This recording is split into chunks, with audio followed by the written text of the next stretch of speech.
You don't have a behavioral problem, you have a communication problem. I work with horses all the time that have behavioral issues, and in the next few minutes, I'm going to show you how I diagnose any behavioral issue that I find in any horse, as well as how I go about making a plan to fix those behavioral issues.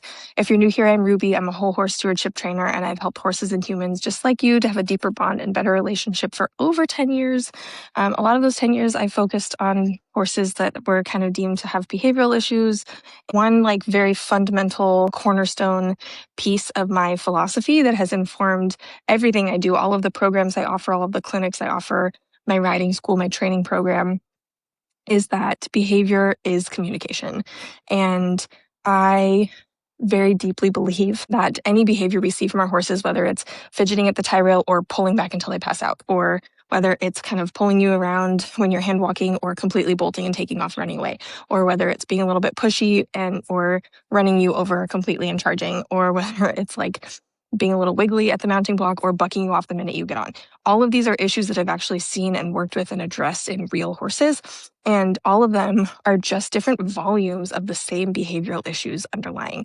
So we're going to start by talking about how you can diagnose where a behavioral issue comes from. And then we're going to actually talk about how to fix those behavioral issues. So first of all behavioral issues come from one of two places. It's either real or anticipated psychological or emotional pain or discomfort. So what this means is that all behavioral issues start from a place of your horse avoiding some kind of pain or discomfort that they're actually feeling or that they're afraid they're going to feel. And so what that might look like let's take the horse that bucks you off the minute you get on.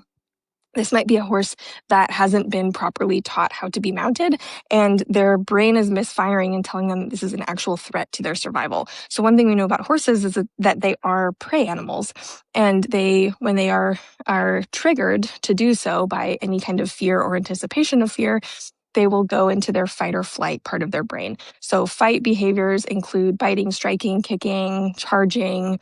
I think I pretty much got them all. If I forgot any, remind me in the comments. Flight behaviors include running away, bucking, taking off.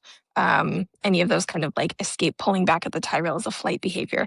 And so pretty much any unwanted behavior that we see in our horses can be attributed to some original, either real or perceived or real or anticipated pain or discomfort in their body or in their mind. And so the very first thing we need to do is kind of go back in time and try to diagnose, when did our horse originally start doing this behavior?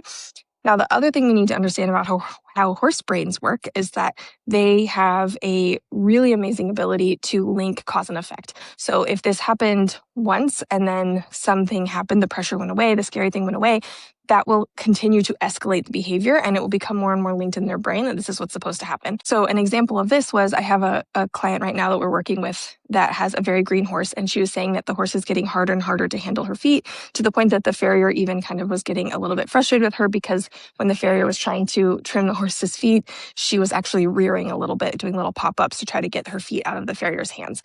And this behavior is getting worse, not better. And so come to find out, every time the horse wiggles, the person was putting the horse's foot down to get a better grip and try again. And what the horse was learning every time she put the foot down was, oh, if I wiggle, I get to take my foot out of this uncomfortable situation. And so it was reinforcing that behavior until that behavior got worse and worse and worse. And so the fix for that behavior, so we're going to get into next, is how we address these unwanted behaviors. The fix for that behavior is then going to be to only put the horse's foot down when she stands quietly and is not fidgeting or wiggling or trying to take the foot away. So then the horse learns, if I stand quietly, that's what gets me out of this uncomfortable situation. So the fix for these behaviors, first and foremost, is to identify and resolve any of the real or anticipated pain or discomfort in the horse's body or mind that they're experiencing. So body is a little easier because we can just have a vet out. We check eyes, we check saddle fit, we check back pain, we check lameness, we check any kind of neurological issue that might be causing some kind of body discomfort. And once we've ruled out all of these possible reasons for body discomfort, then we can look at psychological and emotional discomfort. So this is going to be things like, does your horse have any phobias or any fears that have been unresolved? Were there any holes in their training where they just weren't taught how to do something, and that lack of knowing gave them a lack of confidence, and that lack of confidence made them act out? So confusion can be a type of psychological discomfort for some horses. Some personality types will perceive, if they don't understand a topic, that can be really upsetting for them.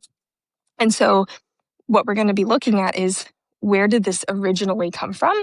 And then how did that get reinforced? And then what we're going to be doing is finding little ways to start to slowly improve that behavior. So we're not looking to fix the whole thing in one day, but we're looking to start reinforcing pathways in the horse's brain that teach them what the wanted behavior is and how the way to get away from that discomfort is actually through this other pathway, not the one that they chose before.